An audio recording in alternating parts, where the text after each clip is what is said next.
IRPC पेश करता है।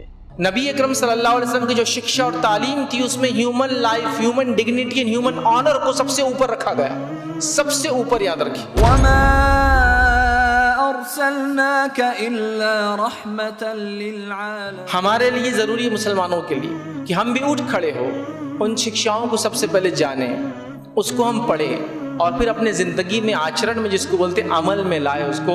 ये समय की, वक्त की सबसे अहम ज़रूरत है। सल्लु अलैहि यशफा फीना। हमारा कोई एक्शन बताएगा, हम जो कार्य करते वो बताएगा कि नबी अकरम सल्लल्लाहु अलैहि वसल्लम की शख्सियत क्या थी और आपका मैसेज क्या था, आपका संदेश क्या था, आपका पैगाम क्या था, याद रखिए।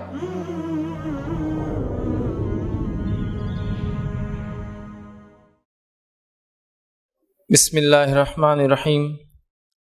अल्हम्दुलिल्लाहि रब्बिल आलमीन वस्सलातु वस्सलामु अला रसूलिहिल करीम व अला आलिहि वस्हबिहि अजमईन।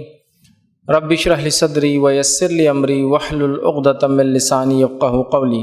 व क़ाल अज़्ज़ व जल्ल फ़िल क़ुरआनिल मजीद अऊज़ु बिल्लाहि मिनश शैतानिर रजीम बिस्मिल्लाहिर्रहमानिर्रहीम वमा अर्सलनाका इल्ला रहमतल लिल आलमीन अम्मा बाद।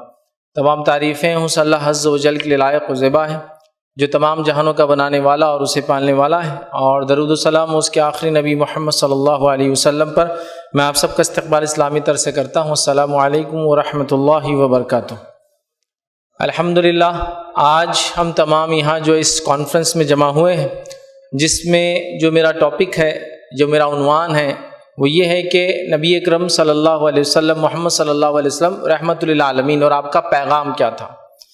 मैं समझता हूँ मुझसे पहले जो स्पीकर आपके सामने थे, उन्होंने बहुत ही खूबसूरत अंदाज से, लक्ष्मी शंकर आचार्य साहब ने बहुत ही खूबसूरत अंदाज से नबी अकरम सल्लल्लाहु अलैहि वसल्लम की 17 सिफ़ात जो उन्होंने गिनवाई कि जो हिंदू धर्म ग्रंथों के अंदर, जो है भगवत गीता के अंदर आते हैं, वो सिफ़त आपको बताई, और वो सिफ़ात सारी कुरान से और नबी अकरम सल्लल्लाहु अलैहि वसल्लम की सुन्नत से आपके सामने रखी। इंशाअल्लाह अज़ीज़, उन बातों को जो ऑलरेडी बोल चुके हैं उसको छोड़ते हुए अपने टॉपिक को आपके सामने रखने की कोशिश करूंगा, इसलिए कि बहुत सारी बातें, उन 17 पॉइंट, जो 17 पॉइंट्स उन्होंने रखे, बहुत सारी बातें नबी अकरम सल्लल्लाहु अलैहि वसल्लम की खुसूसियतें, आपका मैसेज, आपका पैगाम क्या था, वो इंसानियत तक बहरहाल उन्होंने पहुँचा दिया। आइए मैं कुछ बातें जो है ख़ास तौर से वो लोग जो मुसलमान मेरी बातों को सुन रहे हैं, और ऐसा होता है न्यूज़ में, मीडिया में, लोगों से, ऐसे लोगों से जो किसी के भी खिलाफ होते हैं, उनका मसला ये नहीं होता है किसी धर्म के खिलाफ होते हैं, वो खुद के खिलाफ भी जाते हैं, मतलब हर किसी के खिलाफ बोलना उनका एक मिजाज हो जाता है।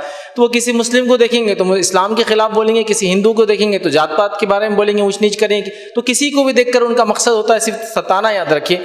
वैसे जो व्यक्ति, वैसे लोगों की बातें हमारे सामने आती है तो हम जोश में आ जाते हैं, गुस्से में आ जाते हैं और कुछ जवाबी कार्रवाइयाँ करने लग जाते हैं। तो हमें वो जवाबी कार्रवाइयाँ छोड़कर जो करना चाहिए, जो नबी अकरम सल्लल्लाहु अलैहि वसल्लम का पैगाम था, जो आपका संदेश था, जो आपका मैसेज था, जो कार्य, जो काम आपने किया, वो करने की जरूरत है, याद रखिए। और हमारा कोई एक्शन बताएगा, हम जो कार्य करते वो बताएगा कि नबी अकरम सल्लल्लाहु अलैहि वसल्लम की शख्सियत क्या थी और आपका मैसेज क्या था, आपका संदेश क्या था, आपका पैगाम क्या था, याद रखिए। ये बहुत इंपॉर्टेंट चीज़ है। जैसे कि एक उदाहरण देता हूँ, किसी एक स्कूल में एक बच्चा है एक क्लास के अंदर जो वैसे ही मशहूर है कि बहुत शरारती है, बहुत जिद्दी है, बहुत अड़ियल है। अब उसी को कोई छेड़ देगा और उसके बाद कोई एक्शन कर लेगा तो कहे हाँ देखो हम तो पहले बोल रहे थे ऐसा है, हम तो पहले बोल रहे थे ऐसा है। तो सवाल ये है, प्रश्न ये है कि उसे छेड़ा क्यों जा रहा है, और उस बच्चे का भी काम है समझ कर वो जवाब दे, कहाँ आपको छेड़ा जा रहा है और कहाँ आपके साथ खिलवाड़ किया जा रहा है। तो लिहाजा जो जवाब देने का काम है वो ये है कि हम नबी अकरम सल्लल्लाहु अलैहि वसल्लम जैसे बने और बनकर ये संदेश दे कि ये शिक्षा थी उस व्यक्ति के जिसका तुमने मजाक उड़ाया, ये शिक्षा थी उस व्यक्ति की जिसके बारे में तुमने गलत अल्फाज, गलत शब्द का प्रयोग किया, ये शिक्षा थी उस व्यक्ति की कि उसने हमें ये कार्य और अच्छे काम करना सिखाए कि कोई बुरा कहे तो अच्छा कहने का हुक्म दिया, दुश्मनों के साथ भी भला काम करने का हुक्म दिया। तो ये बड़ी बात होंगी, याद रखिए। एक और उदाहरण देता हूँ, एग्जाम्पल देता हूँ बात को समझाने के लिए। एक आदमी है जो काफ़ी समय से ड्राइविंग करता है, काफ़ी ज़माने से ड्राइविंग करता है, गाड़ी चलाता है। तो जब एक समय गुजर जाता है तो उसके बाद सामने वाले की गाड़ी की चाल देखकर वो यहाँ बोल देता है कि चलाने वाला नौसिखिया है, पुराना है, माहिर ड्राइवर है, नहीं है। यहाँ तक कि कुछ लोगों को तो मैंने ये भी देखा, वो स्त्री चला रही है, पुरुष, वो भी बता देते गाड़ी को सिर्फ पीछे से उसकी चाल को देखकर ये नौसिखिया है, गाड़ी चल रही थोड़े झूमते हुए चल रही है, ये नौसिखिया या फिर शराब पिया हुआ, दोनों में से कोई एक चीज है, या तो अकल मारी गई या तो चलाना सीख रहा है अभी। तो गाड़ी की चाल देखकर जब हम लोगों को पहचान लेते हैं तो मुसलमानों से अपील करूंगा, अपना आचरण ऐसा करो, अपना व्यवहार ऐसा रखो, अपने मामलात को ऐसा करो कि दूर से लोग पहचाने रखे ये मोहम्मद का अनुयायी है, ये मोहम्मद सल्लल्लाहु अलैहि वसल्लम को मानने वाला, इसलिए ये व्यक्ति ऐसा है। सब झूठ बोलते हैं, ये झूठ नहीं बोलता है। क्यों नहीं झूठ बोलता भाई? सब झूठ बोल के बेच रहे माल, तू भी बेच दे झूठ बोल। नहीं, ये नबी अकरम सल्लल्लाहु अलैहि वसल्लम, मोहम्मद सल्लल्लाहु अलैहि वसल्लम का अनुयायी है, उनका फॉलोअर है और उनकी शिक्षा ये है, उनका एजुकेशन ये है, उन्होंने ये तालीम दी कि झूठ बोलना हराम है, तो इसलिए ये आदमी झूठ नहीं बोलता, ये व्यक्ति झूठ नहीं बोलता। तो हमें अपने आप को उन एक्शंस को अडॉप्ट करना है, वो अमल करना है जो नबी अकरम सल्लल्लाहु अलैहि वसल्लम ने किया, जिसको देखकर लोग दूर से पहचाने हाँ ये है मोहम्मद सल्लल्लाहु अलैहि वसल्लम को मानने वाला। इस वजह से ये झूठ नहीं बोलता, धोखा नहीं देता, गलत बात नहीं करता, किसी के धर्म के खिलाफ नहीं बोलता, किसी को तकलीफ नहीं पहुंचाता, किसी की पीठ पीछे निंदा नहीं करता, गीबत नहीं करता, और इसी तरह ये अच्छे कार्य करता है, लोगों की सहायता करता है, लोगों की मदद करता है, दुश्मनों के लिए भी दुआ करता है। ये इस वजह से कि इसके जिनको ये मानता है उनकी ये शिक्षा ये थी, उनकी तालीम, उनका एजुकेशन ये था। तो हम लोग दुनिया में ऐसी होता है, याद रखें। तो लिहाजा ये समय की, वक्त की ज़रूरत है कि हम जो लोग क्या बोलते हैं मोहम्मद सल्लल्लाहु अलैहि वसल्लम को, उसको हमको जवाब नहीं देना है। हमको अमल करके, आचरण में उस चीज़ को लाकर, जो तालीम, जो शिक्षा नबी अकरम सल्लल्लाहु अलैहि वसल्लम की थी, इससे लोगों को बताना है ये है मोहम्मद सल्लल्लाहु अलैहि वसल्लम और मैं उनका अनुयायी हूँ, इसलिए मैं ऐसा करता हूँ। ये हमारा जवाब होगा, याद रखिए, ये हमारा जवाब होगा उन लोगों को जो मजाक उड़ा रहे हैं आज और तमाम चीज़ें कर रहे हैं, याद रखिए। और बुरे लोगों के ताल्लुक से मैं हमेशा यही कहूँगा, वो बुरे ही होते हैं, चाहे वो किसी भी धर्म में हों। तो उनके लिए हमको जवाब देने की ज़रूरत नहीं, लेकिन अपने आप पे गौर व फिक्र करने की ज़रूरत है। अब कुरान ने कहा कि नबी अकरम सल्लल्लाहु अलैहि वसल्लम के बारे में, वमा अरसलनाका इल्ला रहमतल लिल आलमीन, ए नबी हमने आपको, ए मोहम्मद सल्लल्लाहु अलैहि वसल्लम को, हे प्रेषित, हमने आपको सारे कायनात के लिए, सारे सृष्टि के लिए, सारे ब्रह्मांड के लिए रहमत बनाकर भेजा, करुणा बनाकर भेजा, दया बनाकर भेजा। कुरान ने ये कहा। तो मोहम्मद सल्लल्लाहु अलैहि वसल्लम सबके लिए थे और आप जो करुणा और दया बनाकर भेजे गए थे, सबको उसका फायदा हुआ, याद रखिए। ये इस मुसलमानों की मान्यता है, हमारी बिलीफ है कि मोहम्मद सल्लल्लाहु अलैहि वसल्लम इंसानों के भी नबी और रसूल थे और उनके लिए भी दया और करुणा थे, रहमत थे। मोहम्मद सल्लल्लाहु अलैहि वसल्लम जिनों के लिए भी दया और करुणा और रहमत थे। मोहम्मद सल्लल्लाहु अलैहि वसल्लम जानवरों के लिए भी, चरिंद परिंद के लिए भी, पक्षियों के लिए भी दया और करुणा बनाकर भेजे गए थे। और जो बेजान चीजें होती है, जो जानदार नहीं, जैसे पत्थर है ना, ये बेजान है, याद रखिए। पानी है, ये बेजान है, मतलब इसके अंदर जान नहीं, इससे जान मिलती हुई एक अलग बात है पानी से, लेकिन उसमें जान नहीं, वो खुद एक व्यक्ति नहीं है। उनके लिए भी दया और करुणा बनाकर भेजा गया है। अभी मैं जो बातें रखूंगा उसमें ये सारी बातें आने वाली है। तो आप सबके लिए थे, याद रखिए, सबके लिए आपने किया, याद रखिए। हमारे लिए जरूरी है, मुसलमानों के लिए, कि हम भी उठ खड़े हो, उन शिक्षाओं को सबसे पहले जाने, उसको हम पढ़ें और फिर अपने ज़िंदगी में, आचरण में, जिसको बोलते हैं अमल में लाए उसको। ये समय की, वक्त की सबसे अहम ज़रूरत है। आज मुसलमानों के बारे में, मुस्लिम धर्म के बारे में, मतलब इस्लाम के बारे में, इसी तरह मोहम्मद सल्लल्लाहु अलैहि वसल्लम, प्रेषित मोहम्मद के बारे में, इसी तरह मुसलमान जो चीज़ करते हैं, हलाल हराम, कोई चीज़ खाते हैं, पीते हैं, चेहरा ऐसा रखते हैं, कपड़े ऐसे पहनते हैं, सारी चीज़ों के बारे में लोगों के पास प्रश्न है, सवालात है। हर आदमी पूछना चाह रहा है, ऐसा क्यों, मुसलमान ऐसे क्यों, मुसलमान वैसा क्यों, हर आदमी पूछ रहा है। तो एक अच्छा समय है, जिस समय में हम बरादराने वतन को, जो हमारे भाई मुसलमानों के अलावा इस मुल्क में बसते हैं, उनको बताएं कि हम क्या करते हैं और क्यों करते हैं। इसलिए कि उनमें डाउट्स आ रहे हैं, गलत फहमियाँ आ रही, जिससे घृणा, क्रोध, नफरतें बढ़ रही है।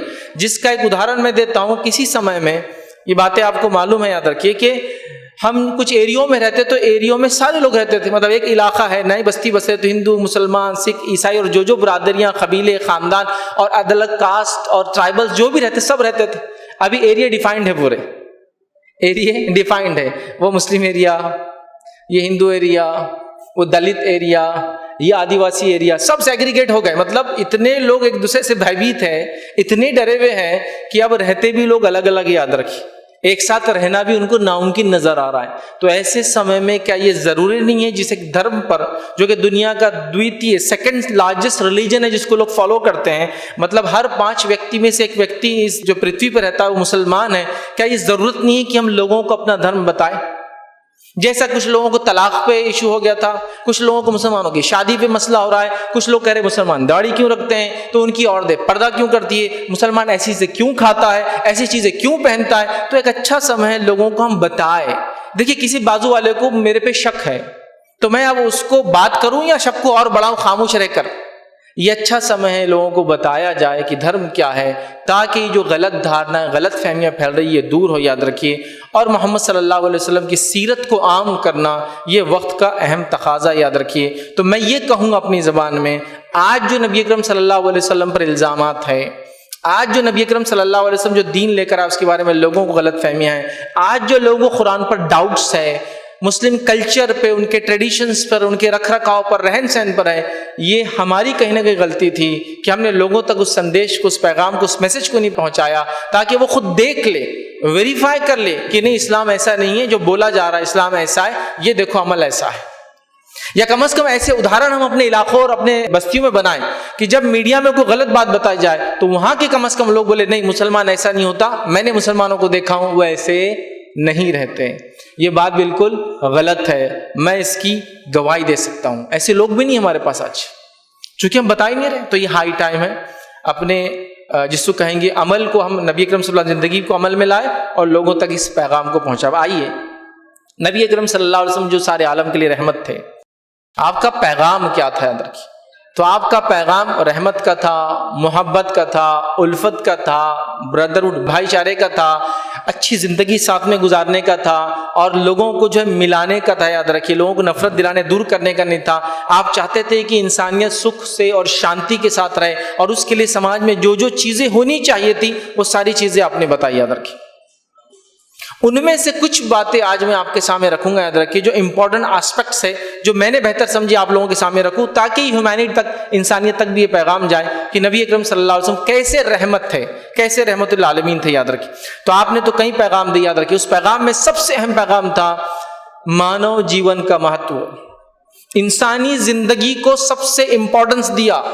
नबी अकरम सल्लल्लाहु अलैहि वसल्लम की जो शिक्षा और तालीम थी उसमें human life, human dignity and human honour को सबसे ऊपर रखा गया, सबसे ऊपर। याद रखिए, कुरान ने कहा वलक़द कर्रमना बनी आदम, हमने आदम की औलाद को, इंसान को इज्जत बख्शी, उसको इज्जत दी, उसको मुकाम दिया।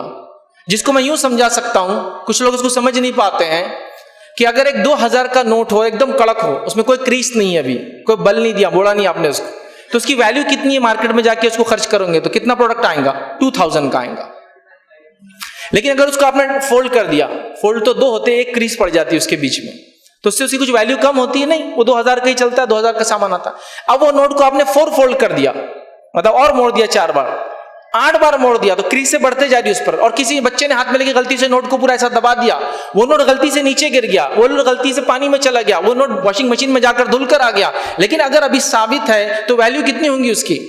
2000 की वैल्यू 2000 ही होंगी। तो नबी अकरम सल्लल्लाहु अलैहि वसल्लम की तालीम और इस्लाम की तालीमात ये थी कि इंसान के हालात बदल सकते हैं, एज अ ह्यूमन उसकी वैल्यू, डिग्निटी, ऑनर चेंज नहीं होता है, उसकी वैल्यू सेम होती है, चाहे वो गरीब हो, चाहे अमीर हो, चाहे काला हो, चाहे गोरा हो, चाहे अमेरिका में रहता हो, चाहे अफ्रीका में रहता हो, उसकी वैल्यू सेम है। इसलिए कोई इंसान है, चाहे मुस्लिम हो, चाहे गैर मुस्लिम हो, सब इंसान बराबर है, क्योंकि अल्लाह ने उनको इकराम दिया है।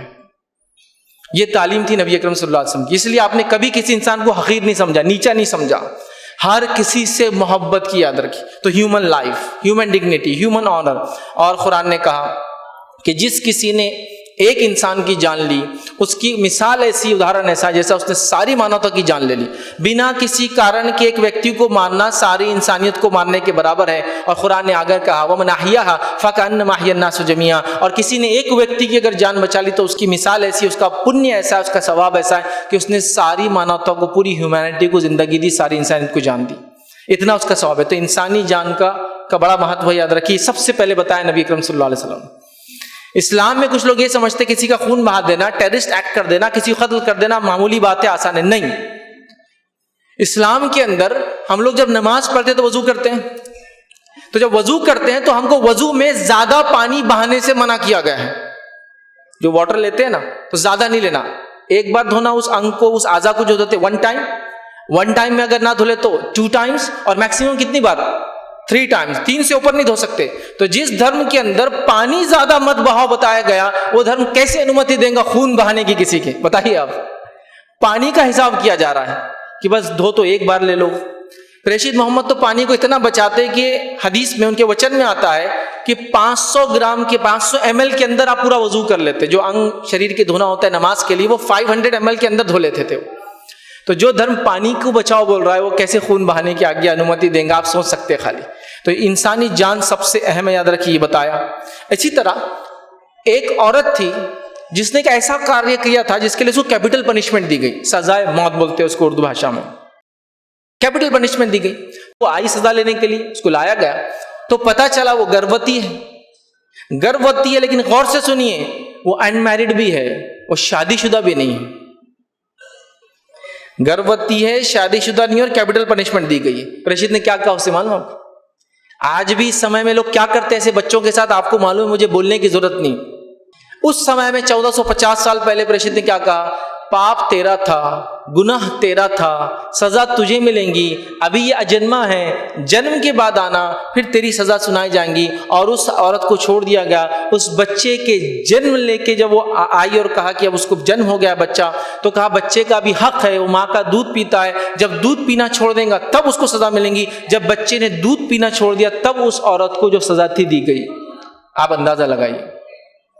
तो एक बच्चा जो अजन्मा है, उस बच्चे की जान की रक्षा की गई, तो कैसे कोई ये कह सकता है कि इस्लाम या मोहम्मद सल्लल्लाहु अलैहि वसल्लम की शिक्षा ये है कि वो ये कह रहे हैं कि किसी भी इंसान को मार दो? तो मानव जान का महत्व, इंसानी जिसको कहेंगे ह्यूमन लाइफ का इंपॉर्टेंस सबसे पहले इस्लाम ने बताया, और ये नबी अकरम सल्लल्लाहु अलैहि वसल्लम की शिक्षा थी, याद रखिए। यहां तक कुरान ने कहा, और ये प्रेषित की शिक्षा थी, कि उस समय में जो लड़की पैदा होती तो उसको बहुत बुरा माना जाता था, बहुत बुरा।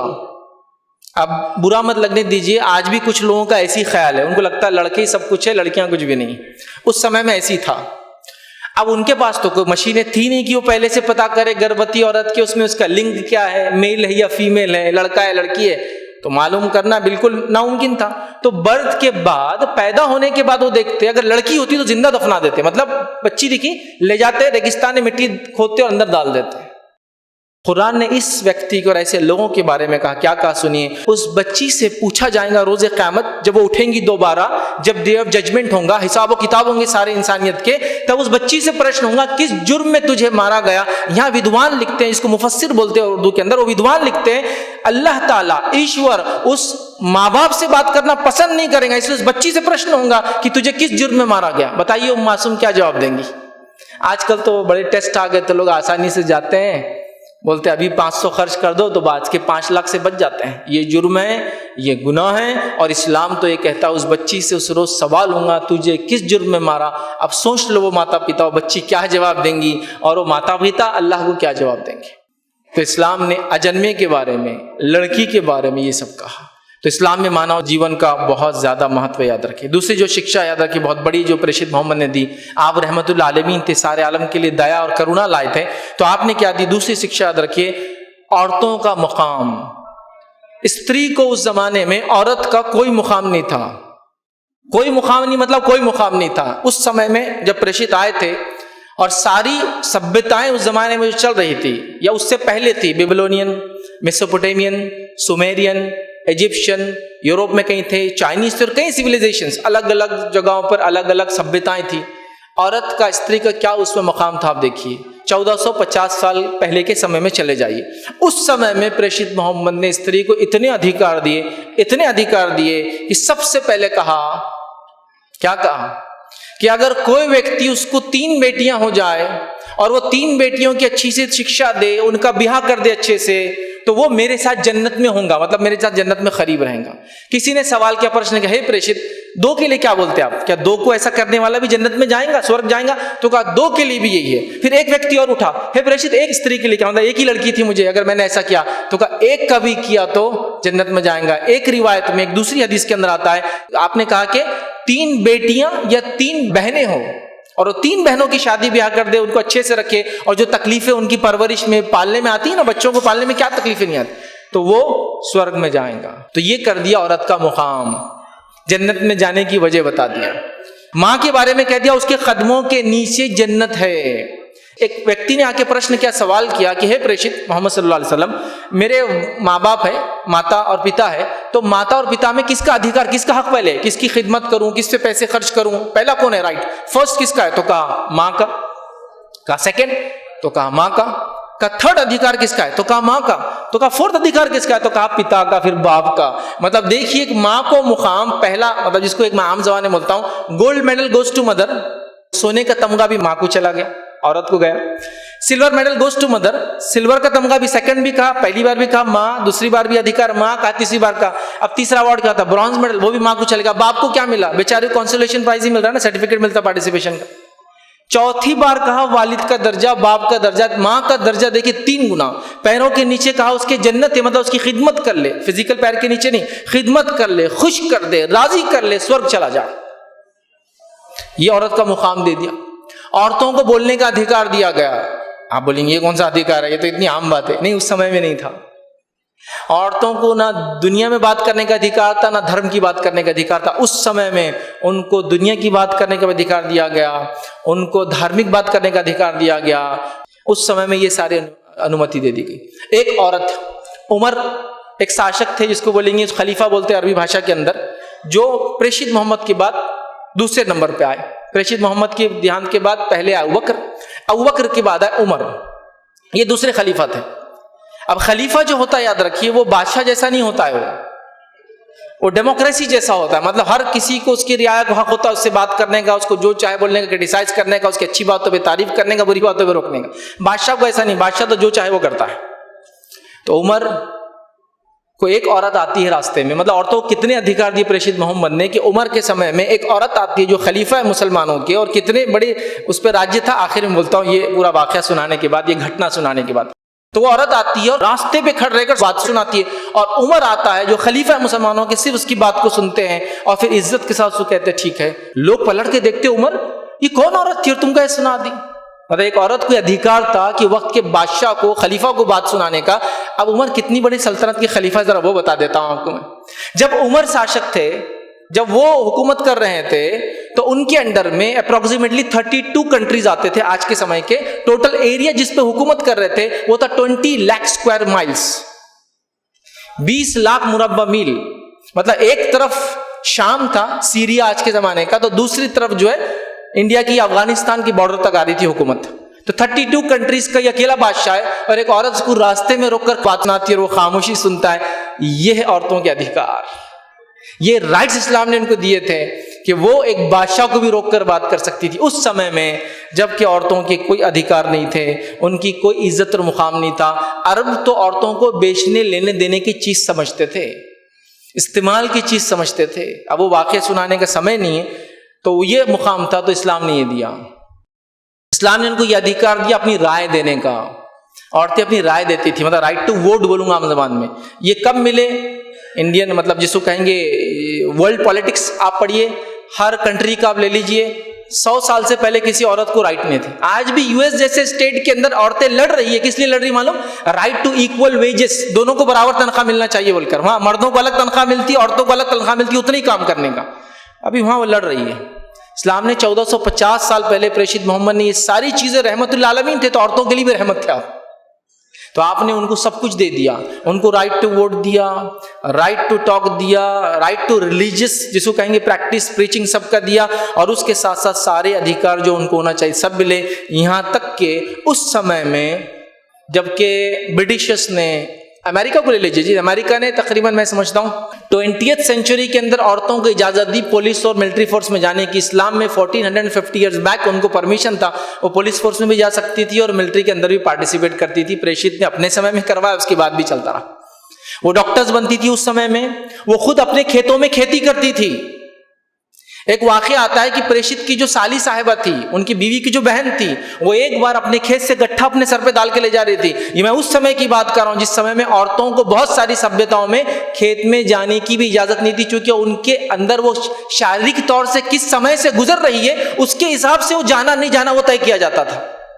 उस समय में खेती खुद करती थी, अपना खेती का माल उगाकर लाकर बेचा करती थी, शायरी करती थी। शायरी मतलब उनको right to coin her voice, अपनी वॉइस, अपनी आवाज सुनाने का हक था। शायरी समझते ना, शायरी किया करती थी अपने, और बहुत अच्छी अच्छी शायरा उस जमाने में गुजरी। याद रखिए, आप हिस्ट्री पढ़िए तो औरतों को ये अधिकार दिए, आप औरतों के लिए भी रहमत थे।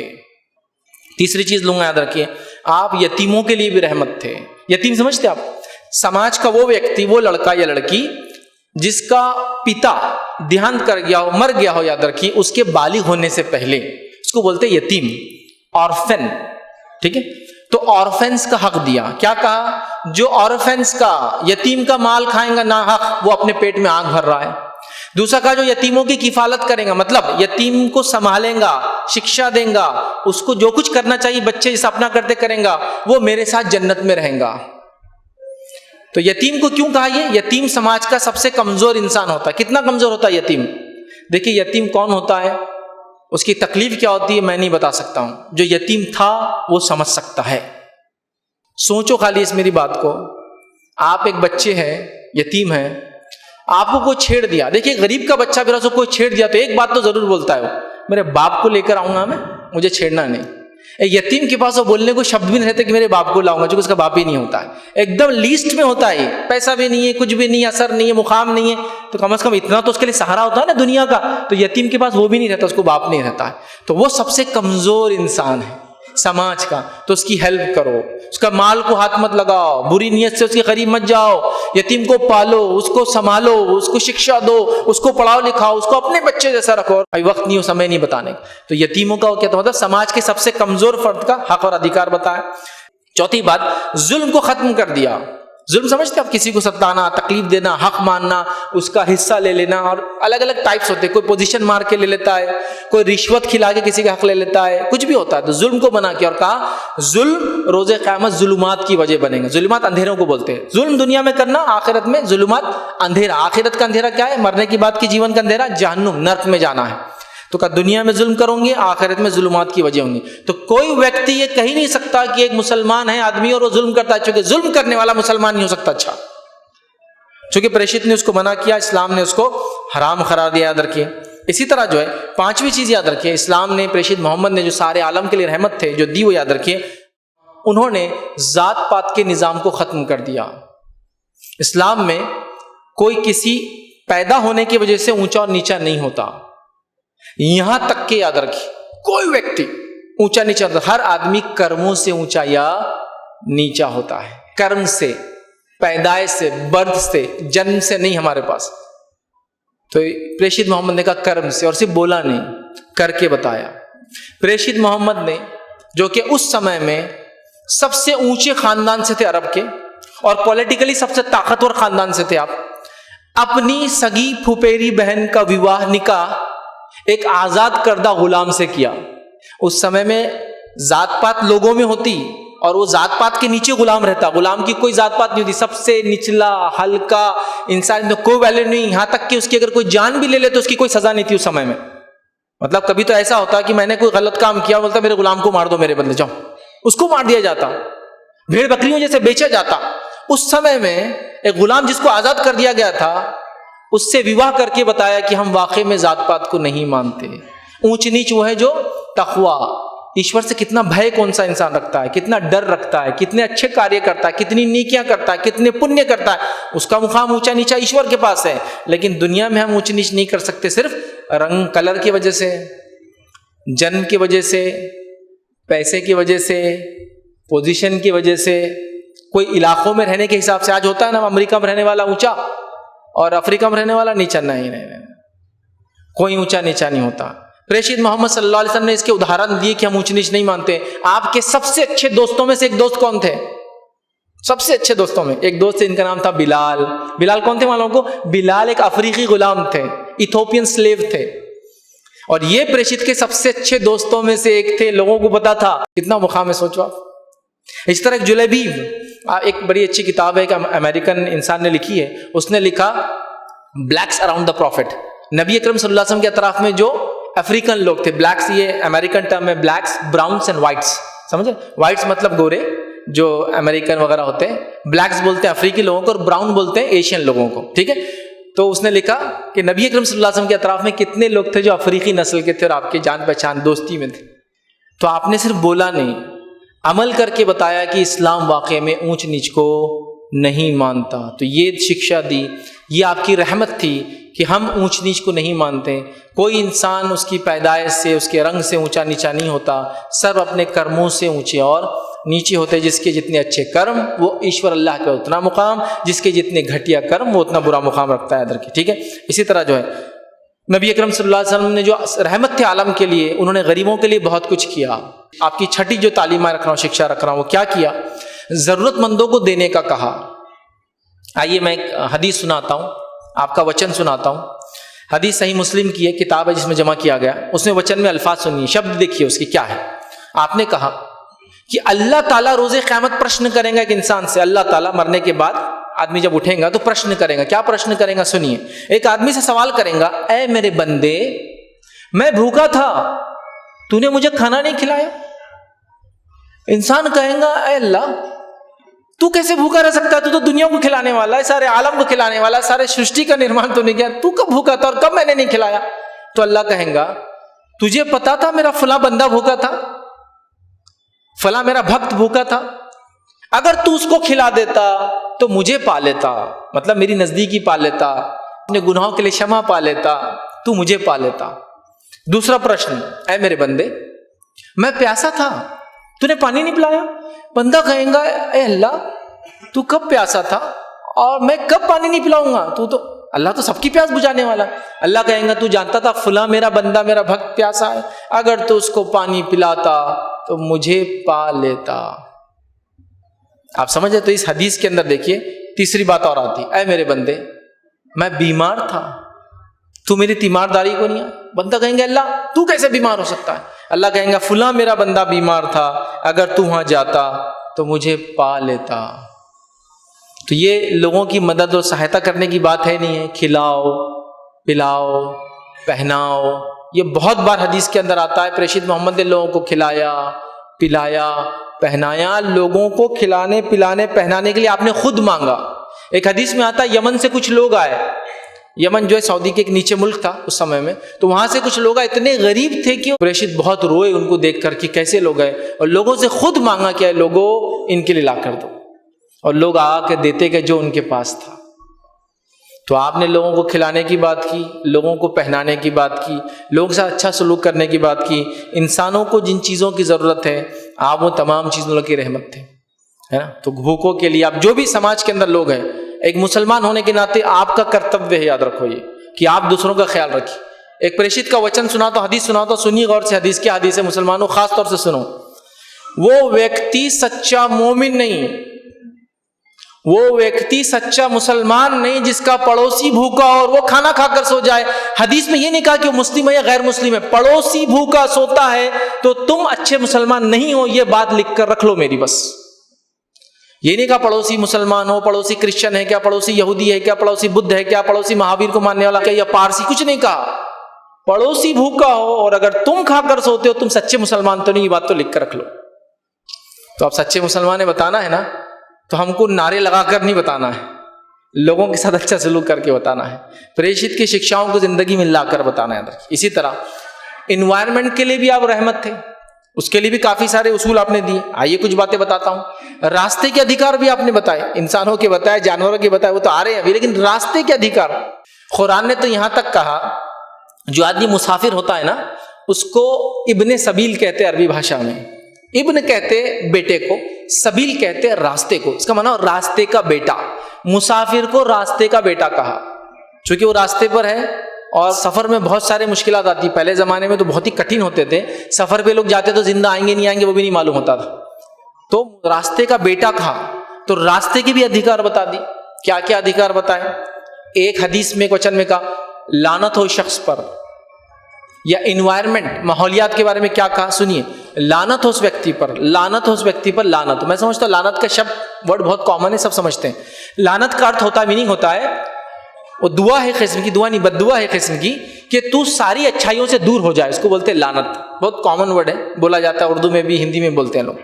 लानत कही तो उनके अनुयायियों ने, सहाबा ने पूछा अल्लाह के रसूल सल्लल्लाहु अलैहि वसल्लम आप किस पे लानत भेज रहे हैं? का वो लोगों पर जो घने दरख्तों के नीचे गंदगी करते हैं, हरे भरे झाड़ होते हैं ना, उसके नीचे पेशाब पैखाना करने वालों पे आपने लानत भेजी। क्यों? क्या होता है उससे? इन्वायरमेंट खराब होता है, पोल्यूशन होता है। जब भी इंसान डेफिकेशन करता है, पेशाब पैखाना करता है, लोगों की नजरों से दूर करना चाहिए और ऐसी जगह करना चाहिए जहाँ उसको ढाक दिया जाए ताकि वो कंपोजिट बन जाए, खत्म हो जाए, इन्वायरमेंट को फायदा दे। खुला रहेगा तो क्या होता है, कितने नुकसान होते हैं आप अंदाजा भी लगा सकते हैं, कितने नुकसान। उसकी बदबू से लोगों को नुकसान, और लानती अमल है ना। देखिए किसी ने गंदगी कर दिया और ढाका नहीं, चला गया, हर जाने वाला थू कौन था ये, लानत।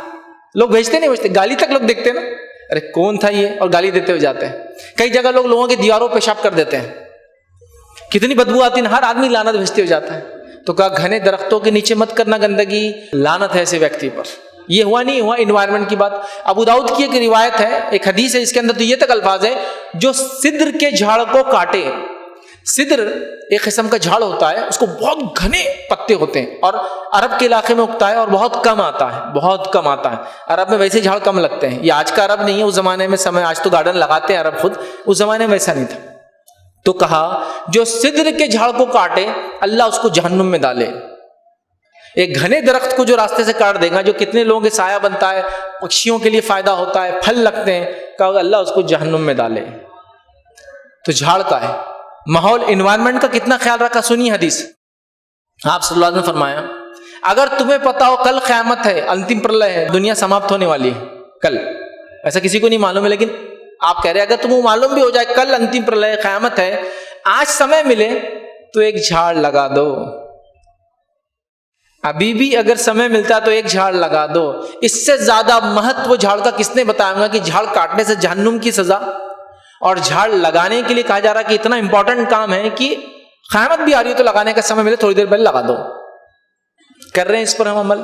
ये माहौलियात, ये इन्वायरमेंट की बात हो रही है, ये साफ सफाई की बात हो रही है। तो इस्लाम चाहता है, प्रेषित मोहम्मद ने सिखाया, हम अपने ख्यालात को साफ रखें, अपने शरीर को साफ रखें, अपने घर को साफ रखें, अपने मोहल्लों को साफ रखें। बल्कि हदीस में तो पाकी आधा ईमान है कह दिया गया हमको, सफाई सुथराई हाफ द रिलीजन है।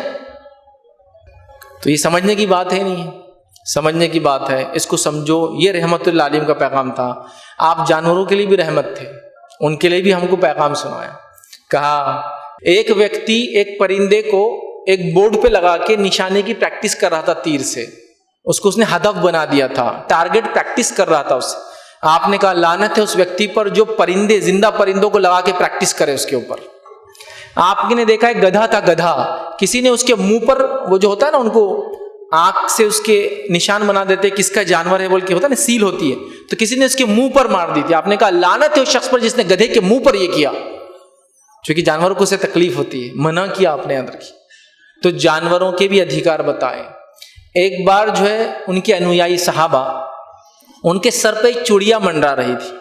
प्रेषित ने देखा उस चुड़िया को तो पूछा ये चुड़िया क्यों मंडरा रही है, किसने इसको तकलीफ दी और दुख दिया? तो कहा प्रेषित हमने इसके बच्चे निकाल के ला लिए, उनको मालूम नहीं था। प्रेषित ने कहा इसको वापस ले जाके रख दो। दूसरा एक रिवायत ने फरमाया हर गीले जिगर के साथ रहम करने का सवाब मिलेगा। एवरी लिविंग थिंग, उनके साथ तुम अच्छा सलूक करोगे तुमको सवाब मिलेगा। एक हदीस में फरमाया जब आपने देखा कि कुछ लोग चूटियों को जला रहे थे, चूटियां एंड्स जलाने का, तो आपने कहा कि चूटियों को मत जलाओ, क्योंकि आंख से जलाकर किसी चीज को मारने का सिर्फ हक अल्लाह ताला को है, आंख के रब को है, हमको इजाजत नहीं। तो डिफाइन किए राइट्स। देखिए अगर किसी ने बहुत ही खतरनाक गुनाह जुर्म भी किया तो कॉन्स्टिट्यूशनली सजा क्या मिलती है उसको? ज्यादा सजाए मौत मिलती ना, आग लगा के नहीं मारा जाता, उसके धीरे धीरे करके पार्ट्स काट के नहीं मारा जाता, लटका दिया जाता, एक ही समय में खत्म होता। हालांकि उसने 1000 लोगों को मारा तो हैंगिंग करते, 10,000 को मारा भी तो हिटलर अगर पकड़ा भी जाता तो सिर्फ उसको हैंग करते ना। अब उसने 60 लाख लोगों को मारा था, खाली ज्यूस 60 लाख थे, पता नहीं कितने लोग फर्स्ट सेकंड लॉकडाउन मरे, 6 करोड़ का एस्टिमेट आता, 6 करोड़ लोग मरे। तो जाहिर सी बात है 6 करोड़ बार तो जिंदा करके नहीं मार सकते थे उसको, एक ही बार मरता है, लेकिन गले से उसको लड़का। तो वैसा तो जलाने का नहीं दिया, कहा कि जानवर को जला नहीं सकते आप, सजा के लिए चूटियों को जलाने को मना किया। तो इस्लाम ने हर किसी के अधिकार दिए। प्रेषित मोहम्मद सल्लल्लाहु अलैहि वसल्लम सारे आलम के लिए, सारे सृष्टि के लिए रहमत बनाकर, करुणा बनाकर, दया बनाकर भेजे गए थे। मैं और आप उनके मानने वाले हैं, उनके अनुयायी हैं। अब मेरी आपसे अपील आखिर में क्या है, इतनी बातें सुनाने के बाद मेरी आपसे गुजारिश है। क्या गुजारिश है? पहला, ये जो बातें मैंने बताई इसको जिंदगी में लाइए, अमल में लाइए, आचरण जिसको बोलते हैं ना, प्रैक्टिस में लाइए, तो कौमें समझेंगी कि तुम कौन हो और तुम्हारा मुकाम क्या है। देखिए एक उदाहरण देता हूं, बात समझो खाली। आपने एक बहुत महंगा मोबाइल लिया, आज के समय का सबसे महंगा मोबाइल 1,40,50,000 से लेकर 1,90,000 में आता है, उसकी रैम अलग अलग रही तो टाइप सेम रहता। 2 लाख का मोबाइल लिया, 2 साल बाद खराब हो गया, तो क्या करते आप उसको? ऐसा शोकेस में रखते घर में, कोई आ तो देखो ये मेरा पहला मोबाइल, ये दूसरा मोबाइल, ये तीसरा नहीं। इस्तेमाल की जो चीज नहीं रहती उसको फेंक दिया जाता है।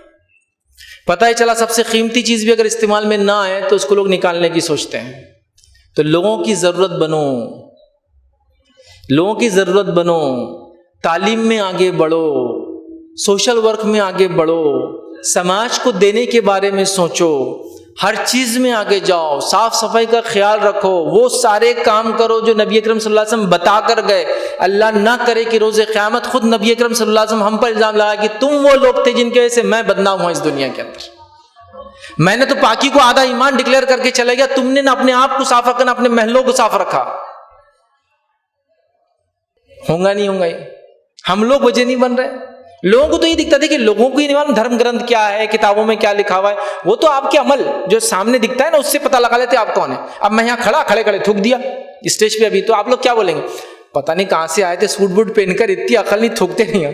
हाँ, मुंह में कीड़ा वेड़ा चला गया तो अचानक निकालने को करा तो अलग बात है, लेकिन ऐसा खड़े खड़े आप थू पान खा के पिचकारी मार दिया समझो, तो आप क्या बोलेंगे? कितना जाहिल व्यक्ति था, आपने उसको स्पीकर बोल के जरा बुला के स्टेज पे कर थूक रहा है स्टेज पर, इतना उसको नहीं पता। तो मेरी अच्छी अच्छी बातों से किसी को फर्क नहीं पड़ता है, मैंने क्या किया ना प्रैक्टिस में, उससे लोगों को इफेक्ट होता है। ये बात बिल्कुल आप मानेंगे ना?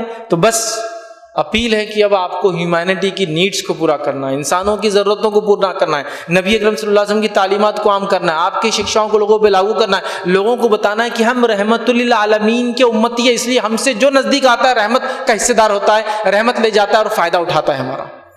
आज लोग हमको उस मुकाम पर नहीं देख रहे हैं, लिहाजा वो हमसे सवाल कर रहे, प्रश्न कर रहे, और क्या क्या पता नहीं। प्राइम टाइम डिबेट सुनने के बाद तो ऐसा लगता है कि क्या बातें हो रही थी और लोग कौन थे बात करने वाले और किससे खिताब कर रहे थे, किसको बोल रहे थे। यार ऐसी बातें बोली जाती है क्या? लेकिन चल रहा है, माहौल ऐसी बनता जा रहा है, तो इससे कोई मायूस होने की जरूरत नहीं है। आप अपना काम करते जाइए जो आपको कहा गया, आप वो करते जाइए। एक सिविलाइज्ड जिसको बोलते हैं ना, एक ऐसे जैसा इंसान होते हैं ना सिविलाइज, जानवर सिविलाइज नहीं होते, तो एक सिविलाइज वर्ल्ड में रहने का तरीका क्या अपनाइए, नबी अकरम सल्लल्लाहु अलैहि वसल्लम की तालीमात को अपनी ज़िंदगी में लाइए। दूर से देखने वाला कहे कि ये मोहम्मद का मानने वाला है, इसलिए ये ऐसा है। बस मैं इतनी अपील करना चाहूँगा कि वो ऐसे आमाल करो कि दूर से देखने वाला कहे कि ये है मोहम्मद सल्लल्लाहु अलैहि वसल्लम को मानने वाला, इसलिए ये व्यक्ति ऐसा है। बस वो मुकाम तक मुझे और आपको लेकर जाना इस मामले को। अगर हमने वो कर लिया तो हमारा फ़ायदा हो। वरना तकरीरें बहुत लोग दे रहे हैं, यहाँ बैठे हुए लोग मुस्लिम हो या किसी और धर्म के हो, सबके पास अपने अपने धर्म ग्रंथ है, सब में कुछ ना कुछ अच्छी बातें आ रही है, सब लोग कर रहे हैं। लोग एग्जाम्पल और नमूने के लिए इंतज़ार कर रहे हैं कि कौन उसका नमूना बनेगा, कौन बताएंगा उस चीज़ को करके। और हमारी मोहब्बत नबी अकरम सल्लल्लाहु अलैहि वसल्लम तो बहुत शदीद है, इतनी ज़्यादा कि जिसकी कोई इंतहा नहीं। मतलब अपनी जानों से ज़्यादा हम नबी अकरम सल्लल्लाहु अलैहि वसल्लम मोहब्बत करते हैं। और ये हर दौर का मामला, उनके समय में उनके अनुयायियों का ये हाल था और हमारा हर क़यामत तक रहने वाला। इसलिए कि जिस व्यक्ति को हम देखते हैं, जिसको हम फॉलो करते हैं, जिसका हम कलिमा पढ़ते हैं, तो एक नेचुरल फीलिंग है उससे इतनी मोहब्बत शदीद। तो क्या उस व्यक्ति जिसके लिए हम जान देना पसंद करते हैं, उस व्यक्ति के ऐसा रहना हम पसंद नहीं करेंगे? उस इंसान के साथ हम अपनी ज़िंदगी को नहीं ढालेंगे? बताइए, ढालना होगा, वरना मैं और आप वजह बनेंगे नबी अकरम सल्लल्लाहु अलैहि वसल्लम पे जो इल्जामात लग रहे हैं कि फुला फुला फुला जो कुछ सामने आ रहे हैं।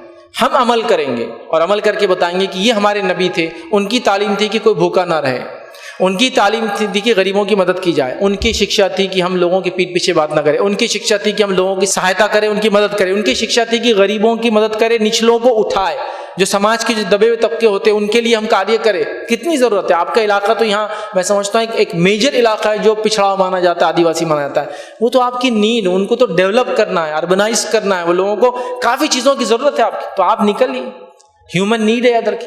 तब हम बोल पाएंगे कि ये रहमतुल आलमीन थे, ये उनका संदेश और पैगाम था, और ये मुसलमान है जिससे अमल करता है। और मैं इसलिए ऐसा हूँ कि नबी अकरम सल्लल्लाहु अलैहि वसल्लम मेरे नबी जिनसे मोहब्बत करता हूँ, सबसे ज़्यादा मोहब्बत करता हूँ, अपनी जान से ज़्यादा मोहब्बत करता हूँ, उनका तरीक़ा है बोलकर मैं ऐसा हूँ। ये करने की आपको ज़रूरत है, उतनी शदीद मोहब्बत की ज़रूरत है। आइए एक वाक़या सुनाता हूँ। नबी अकरम सल्लल्लाहु अलैहि वसल्लम थे, और इस्लाम में एक जो मर्द होता है वो सोने की चीज़ नहीं पहन सकता है, वो औरत के लिए होती है।